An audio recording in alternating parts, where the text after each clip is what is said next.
Body, speech, and mind held in perfect oneness. I send my heart along with the sound of the bell. May the hearers awaken from forgetfulness and transcend all anxiety and sorrow.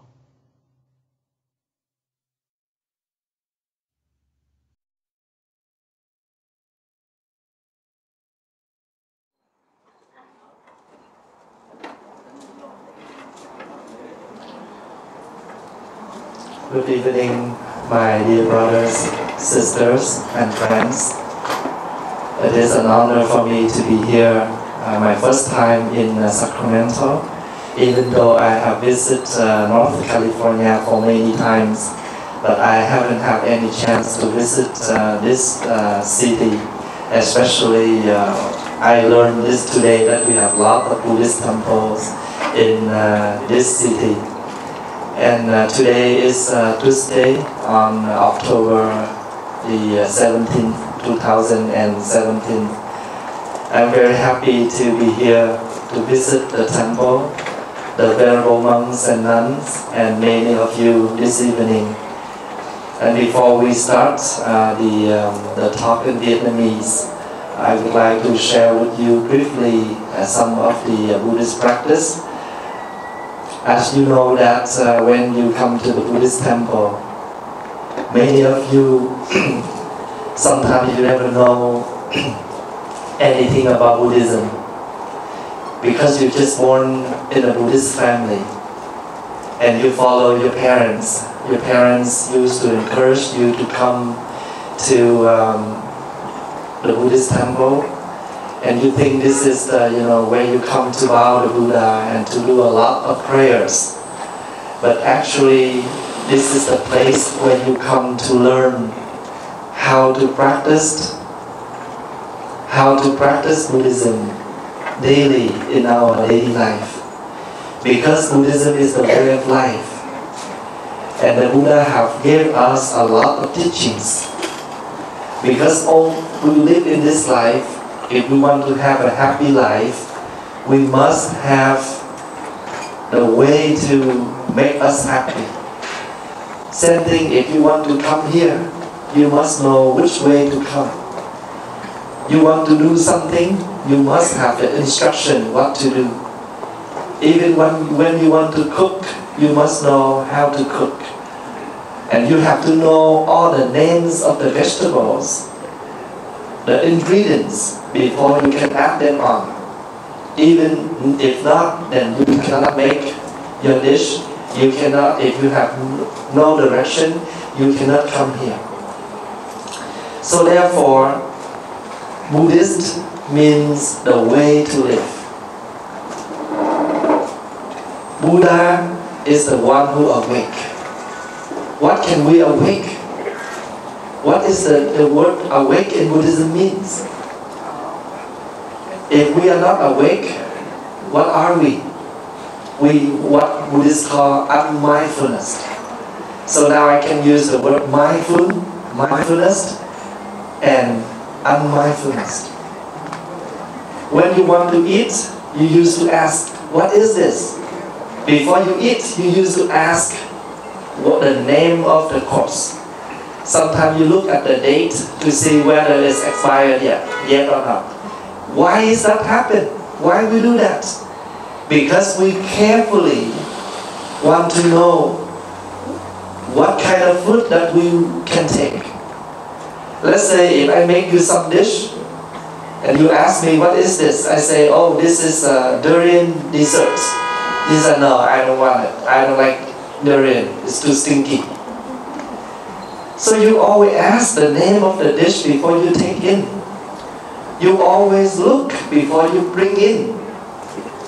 Then this is something we able to learn and to practice before we bring something into our mind. We also need to reflect. Because we careful on the food, because we just want to take the food, the right food that able to feed us, that appropriate for our body. If not, we don't want it. Same thing. We must be careful on many food that we bring in because we do not want to damage the body. But sometimes we only careful on the food, but we careless. We are not careful enough on something else, like smoking, drinking, drugs. Since we grow up as a teenager, we learn to drink, we learn to smoke, we learn to use drugs. But we never know that those are more poison than the food. We only careful on the food, but we do not careful on those poisons. And that's why most of the teen, most of the young people, they are addicted in drugs, in alcohol, in many other intoxicants. So once this body is no longer healthy, then it affects our mind, it affects our future, and also it affects our future generation. Because if we have no health, we are unable to transfer health to our children, to our next generation. Every day we must have food to nourish this body. And we always careful on the food, but we are not careful on the things that we bring into the body, like drugs, alcohol, cocaine, and many other stuff. Sometimes we learn that this is the freedom country. You are free to do what you want as long as you're 18 years old. You can do whatever you want. It's not right, it's not wrong. But even you live in the freedom condition, but you always have the limits. Otherwise, you break the rule, you break the law, and you have to be in trouble. Freedom doesn't mean you can do whatever you want. We are free to talk, but if we do not careful and limit on the speech, the language we use, the words we use, we may cause a lot of problems. We may cause a lot of breaking in our family, in our relationship.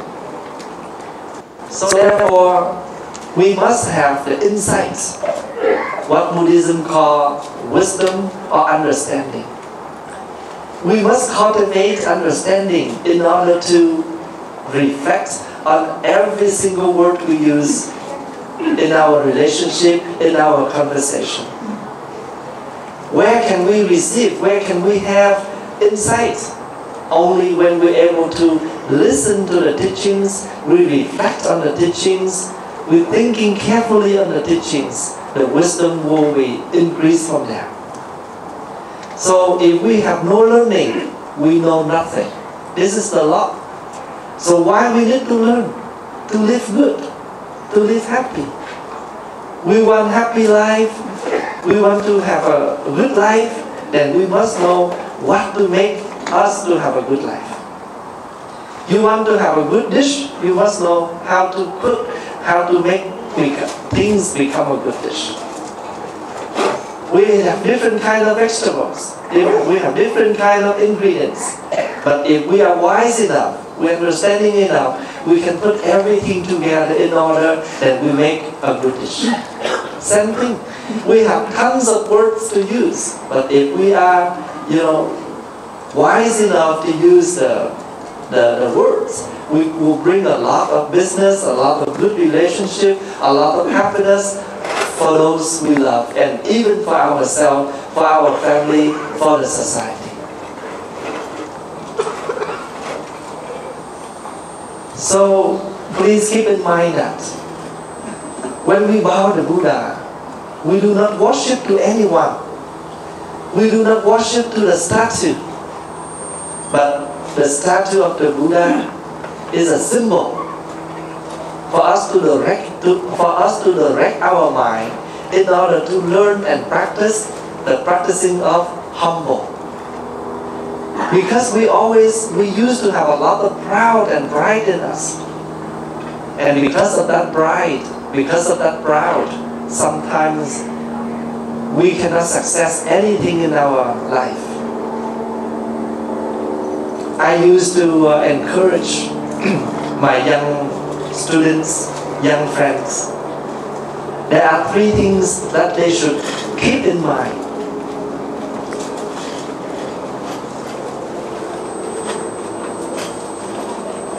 Do not too much concern on your hate because something you dislike, but you always pay attention. That's only bother you. It doesn't work. It never help you. It never make you happy. So if something that make you angry, then why you have to so much focus on that? It's only affect your happiness. It's affect your life. Second thing, when you go out, try not to greed. So first, not to think about your hate. Limit your greed. We all have greed. We want something all the time. But remember, take what you need. Always happy than you always take what you want. Because what we need is limits. What we want is unlimited. So if we take only what we need, you will feel happy. For example, the food. Oh, I'm hungry. I need some food. You need some food. Then you will take the food just enough to satisfy your hunger. But if you overeat, you're sick. So what is the overeat? That is the word want. Something you want is always bother you a lot. We have a vehicle, we have a house, we have everything. But why we still buying more and more? So the things we buy more is the thing we want. The things we have now is what we need. Let's say you want to come here, you must pick 1 pair of shoes, only one, even though you have 10. But you only need 1 pair of shoes to put on to wear here. But why we still have the other 9 at home? So the other 9 is what you want. What you need is only 1 pair of shoes. We have a jacket, we need a coat for winter. You never put 10 coats at once, but we still have the other 9. So therefore, if we able to manage what called greeting, we are more happy. I don't mean we reject everything, okay? But we learn Buddhism, we learn just limits. Because we are so limited, and the things from outside is unlimited. We use this limit time, limit body to chasing something unlimited, impossible. It only makes us more suffer. The happiness and the suffering is always available. But if we have enough understanding to select what makes us happy, we just select it and make us happy. Like people offer us food. If we only take food that we like, we're happy. We bring air too much in, we're not happy because there are some food that we don't like.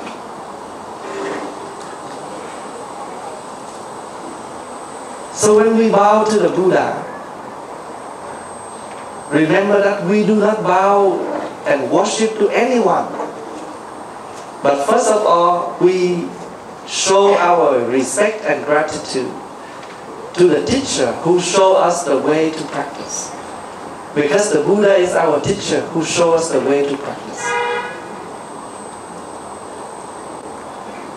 Without the Buddha, we have no way to practice. So we respect the Buddha because the Buddha gave us the way to be happy. That's why you take refuge in the Dharma. Dharma means the teachings of the Buddha. And these teachings able to help us to relieve suffering and to cultivate more happiness. So, Forget your greed, your hate, limit your greed, and build up your understanding. If you have your understanding enough, you will manage your greed and your hate beautifully. We have hate, we have greed, and we have ignorance. So what is the opposite of it? Compassion, or loving kindness, giving, and understanding. So we have the three different poisons: hate, greed, ignorance.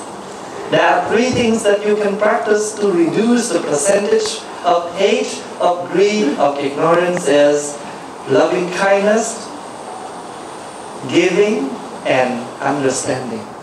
Because once you have understanding, you can embrace things easier. You can accept things easier.